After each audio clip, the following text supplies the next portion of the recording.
Hey everyone, welcome to the video. Today I'll be talking about the book of Flatland, A Romance of Many Dimensions, written by Edwin A. Abbott. This video will be different than my other videos because it will be fully unscripted.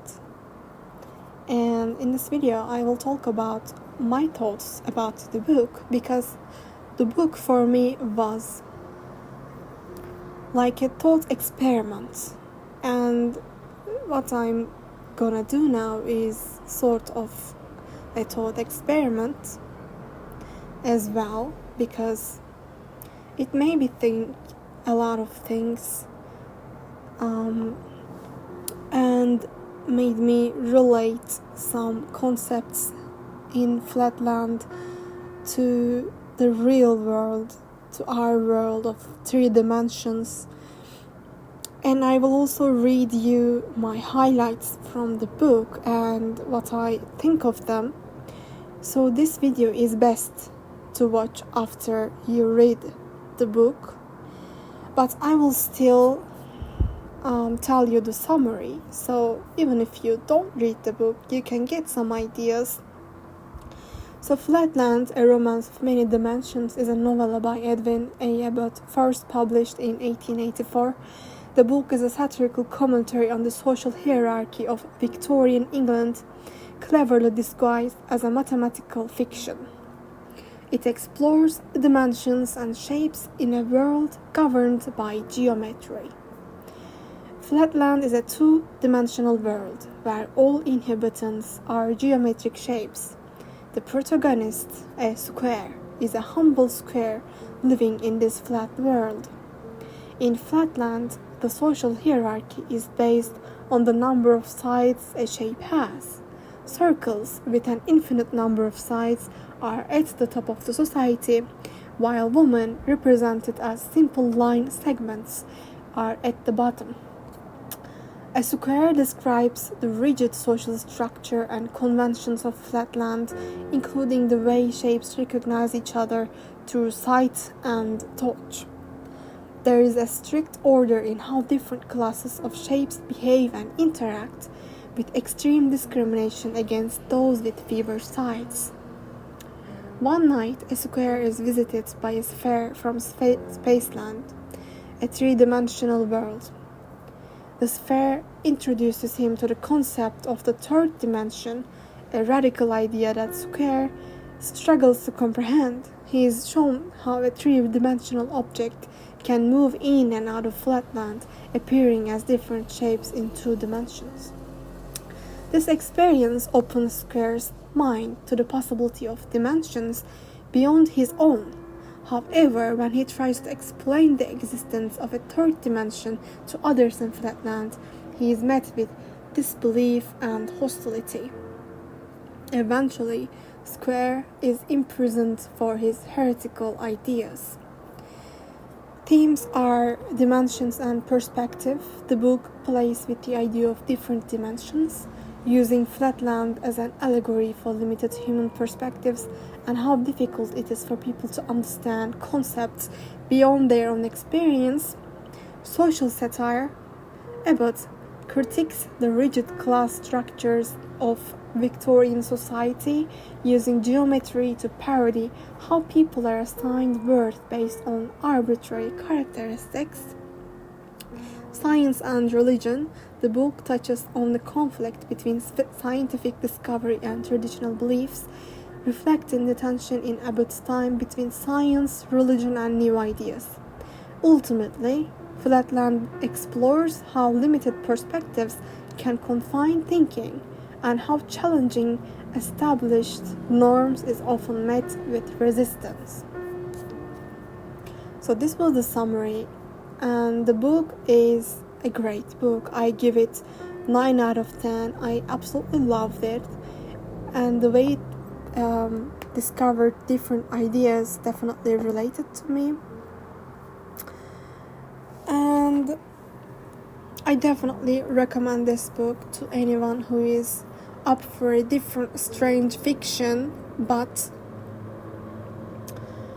alright, So the things about I realized about the Flatland and somehow related to Spaceland, to our 3D world, there are a few points.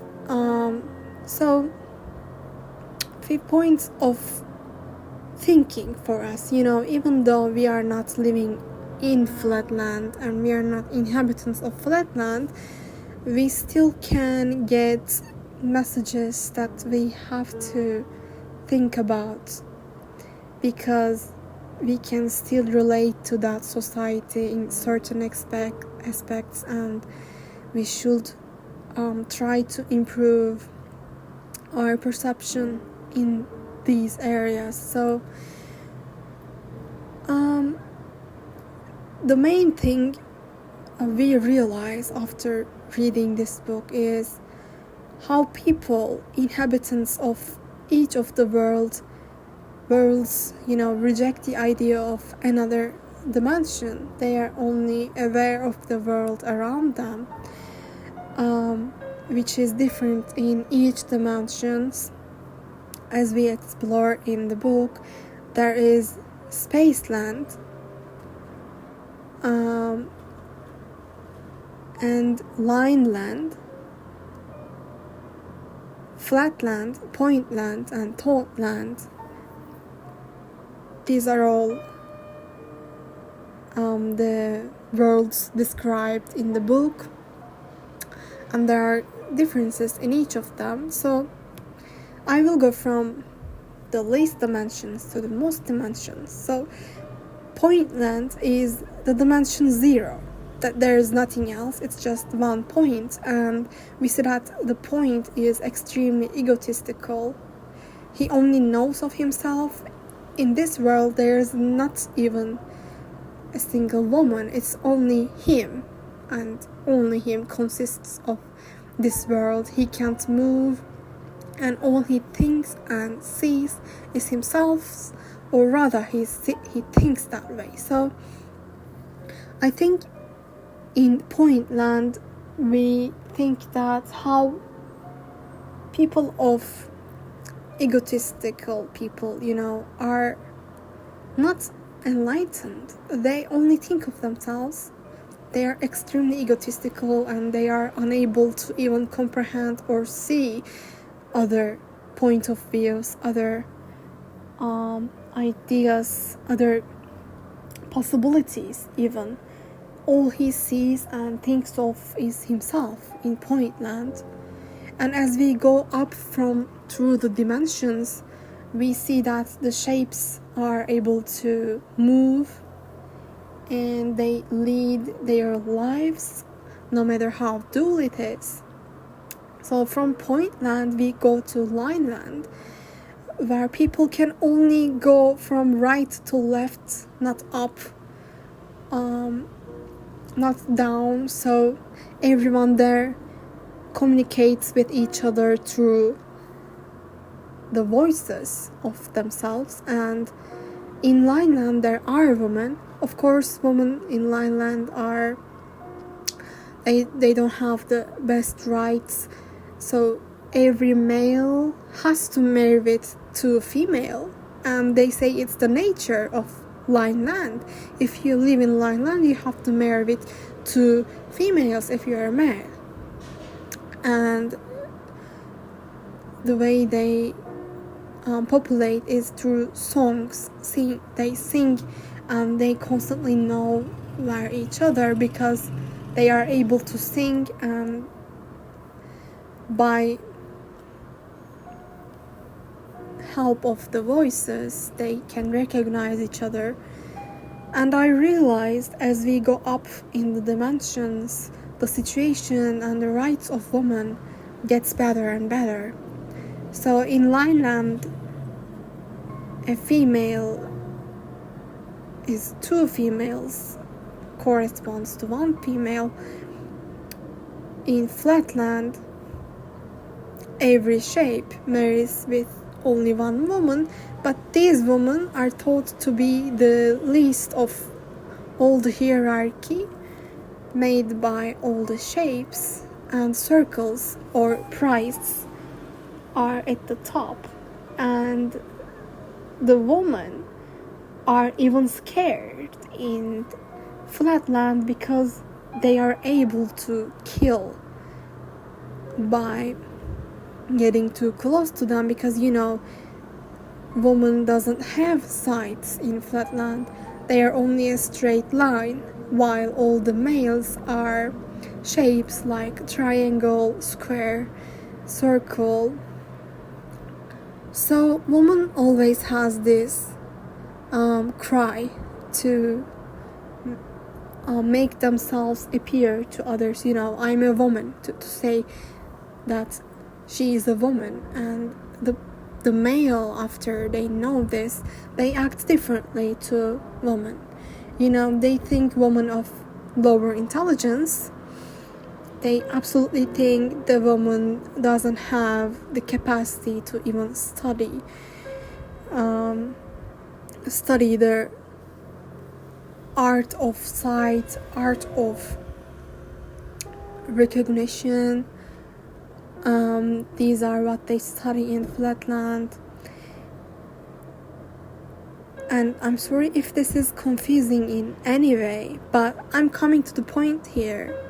The first point is how the words men use towards their wives mean a different thing in their jobs. Among the males, it means a different thing. So when the inhabitants and the males of Flatland talk with the woman in the Flatland, they do not talk about their jobs. They only talk about trivial things, because they are absolutely sure that the woman will not understand what they are even talking about. So I have a highlight about this. If I can find it. So the square, our main character, says, "What can it be to run against a woman except absolute and immediate destruction?" You see, this is the state of woman.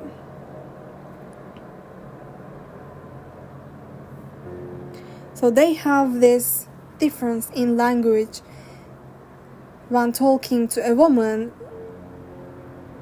than talking to a man. So I have another highlight for this. Now, my humble fear is that this double training, in language as well as in thought, imposes somewhat too heavy a burden upon the young, especially when, at the age of 3 years old, they are taken from the maternal care and taught to unlearn the old language, except for the purpose of repeating it in the presence of the mothers and nurses, and to learn the vocabulary and idiom of science. Already methinks I discern a weakness in the grasp of mathematical truth at the present time, as compared with the more robust intellect of our ancestors 300 years ago. I say nothing of the possible danger if a woman should ever surreptitiously learn to read and convey to her sex the result of her perusal of a single popular volume, nor the possibility that the indiscretion or disobedience of some infant male might reveal to a mother the secrets of the logical dialect. So you see, there is the logical dialect, that which males use, and there is only speaking that mothers and nurses use. So the female sex in Flatland, they don't know how to read because they are not taught how to read. It's only a male's job in Flatland. And you see, it wasn't always like that. And our character says that only the past 300 years it has been like that. So this is another concept that made me think, because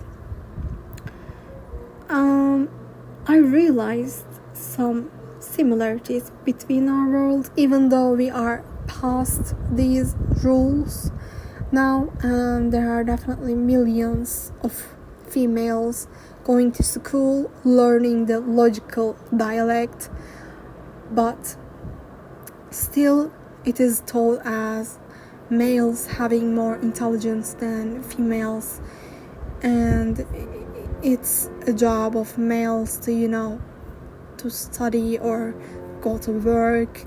And even in our homes, in our families, males are supposed to talk differently to their wives, to their mothers. And this is definitely this was at least a problem in our world, at least in certain countries. Women are right now even prohibited from singing. Right now in Afghanistan, women are prohibited from singing, going to parks, and even on Flatland, women, they can go, they are still prohibited to their homes. So it's a shame that some women in our 3D world,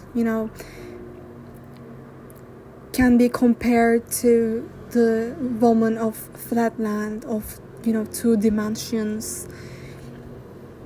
And so this made me think we should be absolutely past these points.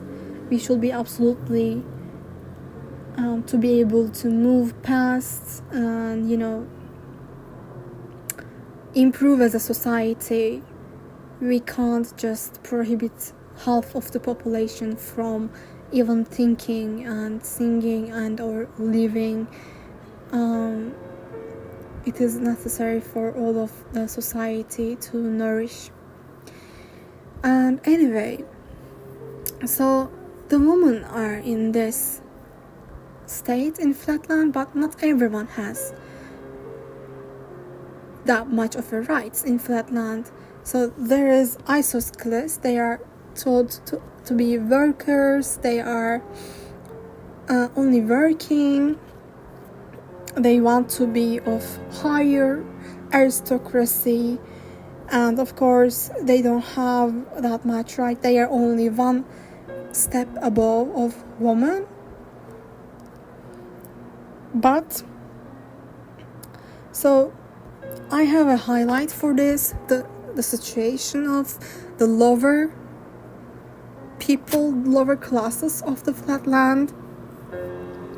The occasional emergence of an equilateral from the ranks of his serf-born ancestors is welcomed not only by the poor serfs themselves as a gleam of light and hope shed upon the monotonous squalor of their existence, but also by the aristocracy at large, for all the higher classes are well aware that these rare phenomena, while they do little or nothing to vulgarize their own privileges, serve as almost useful barrier against revolution from below. So these isosceles, these triangles have somewhat of a chance of becoming from aristocracy, becoming a member of aristocracy, but it's really hard and it's such a rare phenomenon. And even when then, many people aren't able to make it to the aristocracy, the lower shapes to the higher shapes. So this only serves as a hope that the lower classes can look up to and think, oh, maybe one day I will have a higher son of myself. Maybe then our family will be moving upwards by time. With enough time, they can become an aristocracy. But like the book says, this only serves as a useful barrier against revolution from the below classes. I mean, it's such a low chance of becoming an aristocracy that it mostly serves as to prevent any revolution, to prevent any uprise or uproar of the lower classes. And this is only a futile hope. So absolutely, we have this in our world as well. We have the worker peoples, we have people who are almost serfs in our world. I know the servantry is abolished right now, but we have the servantry by money. People still work. There are people that works like a servant. They are obviously paid just like in Flatland, but they also have this hope, or maybe one day I will live comfortably, maybe one day I can become, I don't know, rich, maybe one day my chance will go right. And this as well serves as a rare chance in the real world that stops them from revolutioning, from protesting. And there is always a chance, right? Anything can happen, but it's very low, such a low chance. And okay, there are some differences, because some people of the lower classes know that they have absolutely no chance of bettering their condition, and they accepted their lives like that.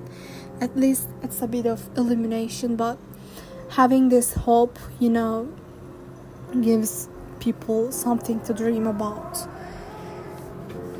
And I realized another thing, how becoming enlightened leads to isolation.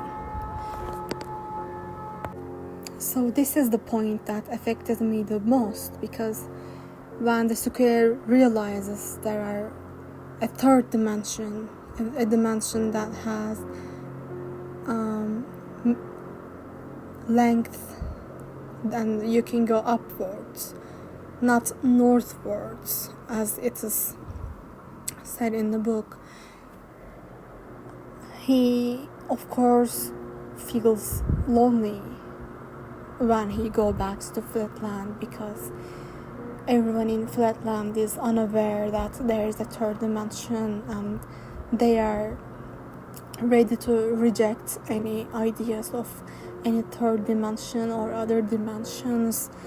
And when he tries to explain that to others, he is imprisoned for life, and obviously he is thought to be illogical, almost crazy. And this somehow enabled me to make relations with our world still. I know when you talk about the fourth dimension here in this world, you will not get imprisoned, but you may be thought to be a crazy person. You may be made fun of here. And we actually don't even know if there's a fourth dimension, but I believe there's a fourth dimension, or even a fifth dimension, or maybe even higher, because we as humans are able to see only 5% of the universe. We are not even aware of the majority of the universe. We can only see the 5% of the colors that exist. And there is ultraviolet light. There is a lot of possibilities. There is a lot we humans have to explore. And so I think our 3D world is not that all there is. If there was a fourth dimension,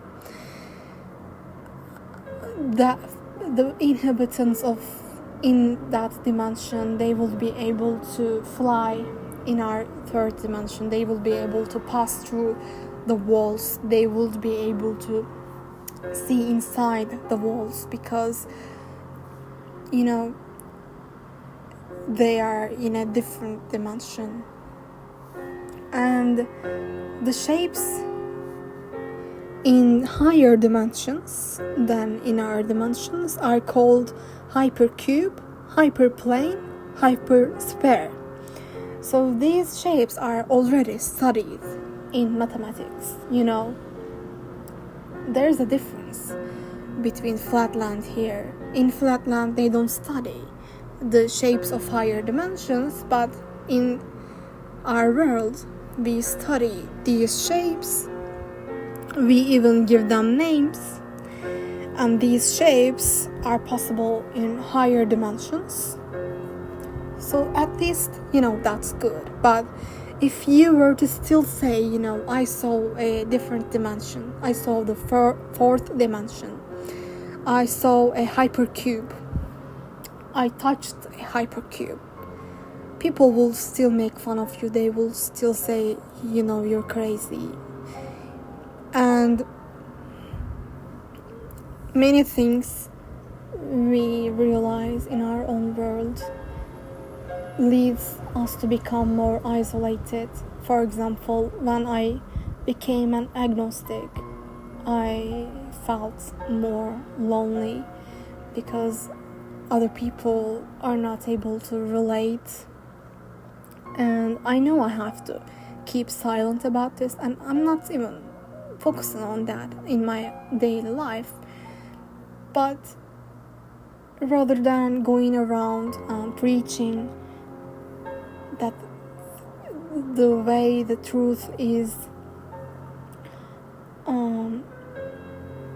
we can choose to just live our own life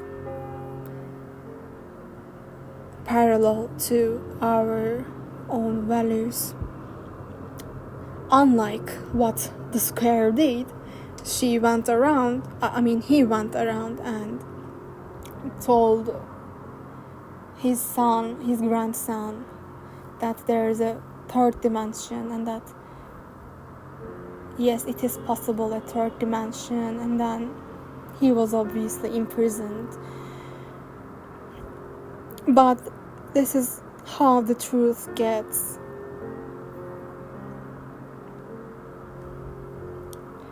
acted towards in our world as well. The truth may be hurtful. It hurts people's hearts, it hurts people's minds even. So that's another relation with Flatland and our world. When you talk about the truth to certain people, they may want to get rid of you, they may make fun of you. Obviously not imprisonment, unless you talk about some absolute crazy shit, then they will get you to a psychiatrist hospital. So I think that was all I wanted to talk about this book. Let me know what you think about each of these points in the comments below, and what this book has taught you or made you think or made you feel. I really want to know, and what you also think about the points I made here. You may still not agree with me, and that's okay, and I wonder your points as well,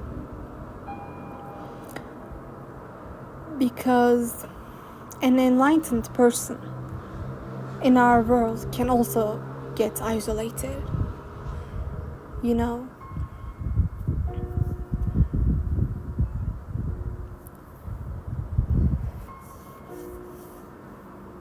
So if you like this video, don't forget to give a like and subscribe for more videos like that. Tell me if you liked the concept of the video. There are obviously many things we can talk about Flatland, but these are the main points I want to talk about. We should be thinking about these points. We should be thinking how we react to certain things affects our own lives, affects our society. I think this is the purpose the author intended. So thank you for listening to me. If you're still here, I'm really grateful for you. Don't forget to subscribe, and see you in the next video.